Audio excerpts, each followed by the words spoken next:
प्रदेश के मुख्यमंत्री विष्णुदेव साय और विधानसभा अध्यक्ष डॉक्टर रमन सिंह ने आज राजनांदगांव में ब्रह्म कुमारीज ज्ञान मानसरोवर नवनिर्मित भवन का उद्घाटन किया। इस मौके पर प्रदेश और अन्य प्रदेशों से बड़ी तादाद में ब्रह्म कुमारीज आश्रम के अनुयायी मौजूद रहे। मुख्यमंत्री देव साय ने भवन के लिए और 20 लाख रुपए प्रदान करने की घोषणा की। उन्होंने कहा कि देश भर में ब्रह्म कुमारीज बहनें और भाई आध्यात्म के साथ जीवन जीने की नई राह और मूल्यों पर काम कर रहे हैं। विदेशों में भी इनके मेडिटेशन भवन हैं, जहां भी हजारों की तादाद में लोग जुड़े हैं। विधानसभा अध्यक्ष डॉक्टर रमन सिंह ने मुख्यमंत्री रहते अपने सारे विधायकों के साथ ब्रह्म कुमारीज के माउंट आबू में स्थित आश्रम में जाकर कुछ दिन रहने की यादें ताज़ा करते बताया कि जो भी एक बार वहां जाते हैं उसे बार बार वहां जाकर रहने का मन करेगा। ब्रह्म कुमारीज के देश ही नहीं विदेशों में भी मेडिटेशन भवन बनाए गए हैं। सारी बहनें निस्वार्थ भाव से मानव सेवा और कल्याण के लिए लगातार काम कर रही हैं। मुख्यमंत्री और विधानसभा अध्यक्ष ने नवनिर्मित भवन के उद्घाटन अवसर पर केक काटकर सभी को बधाइयां और शुभकामनाएं। कुछ मांगे आई हैं तो मैं आज के इस अवसर में यहाँ राजनांदगांव के लिए जो भी यहाँ पर आवश्यकता है उसके लिए कुछ थोड़ा बहुत सहयोग ऐसे में 20 लाख रुपए की घोषणा कर रहा हूँ।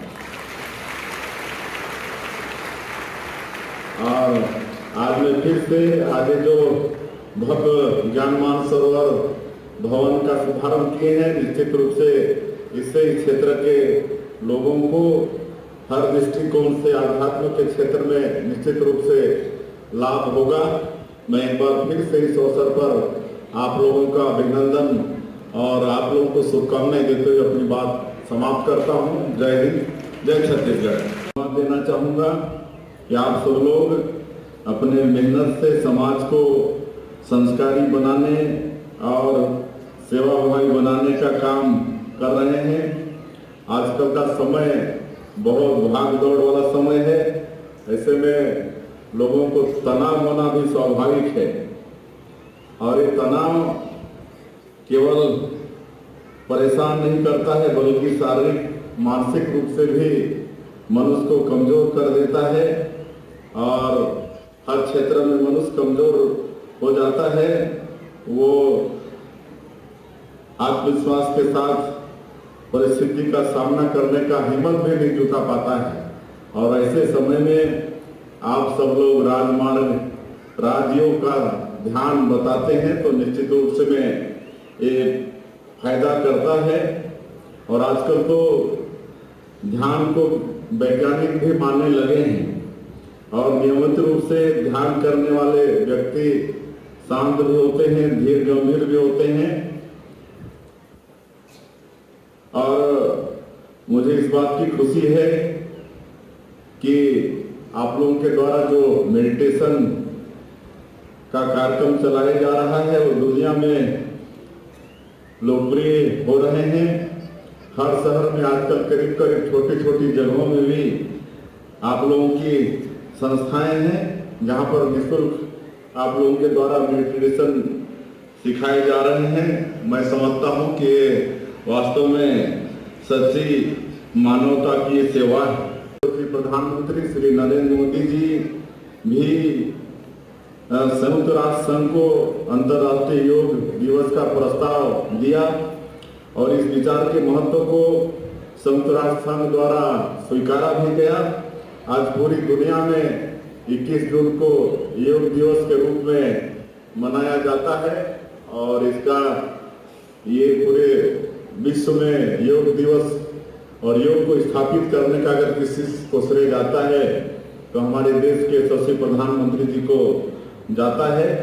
और कोई भी अच्छी सरकार लोगों के विकास की चिंता तो करती ही है लेकिन आध्यात्मिक कल्याण के लिए भी लगातार काम करती है। रामलला दर्शन योजना की शुरुआत किए हैं जिससे हमारे जो राम भक्त है प्रदेश के अभी तक करीब 1 वर्ष होने को जा रहा है। आने वाले 13 दिसंबर को हमारी सरकार की 1 साल पूरी होगी तो 20,000 से ज़्यादा राम भक्त रामलला दर्शन योजना का लाभ ले चुके हैं।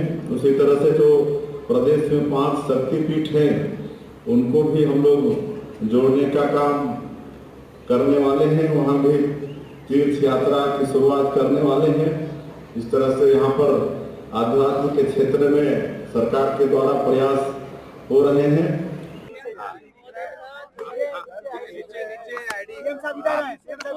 नहीं डॉक्टर साहब नीचे करिए, थोड़ा नीचे करिए।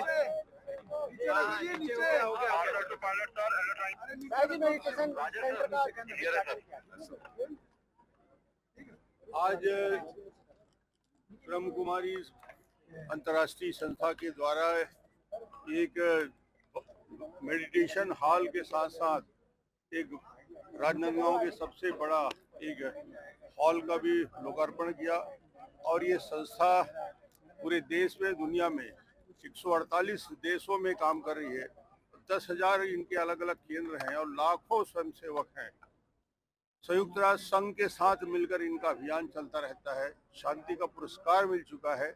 ये ऐसी बहनें समर्पित भाव से आज पूरे देश और दुनिया में सेवा कर रही है। उनका एक केंद्र माननीय मुख्यमंत्री विष्णुदेव के मुख्य अतिथि में आज इसका संपन्न हुआ और हमने शुभकामना व्यक्त की और बेहतर काम करें।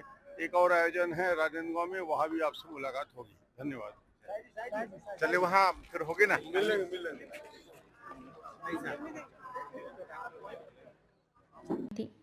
विजन टाइम्स न्यूज के लिए राजनांदगांव से लोकेश रजक की रिपोर्ट।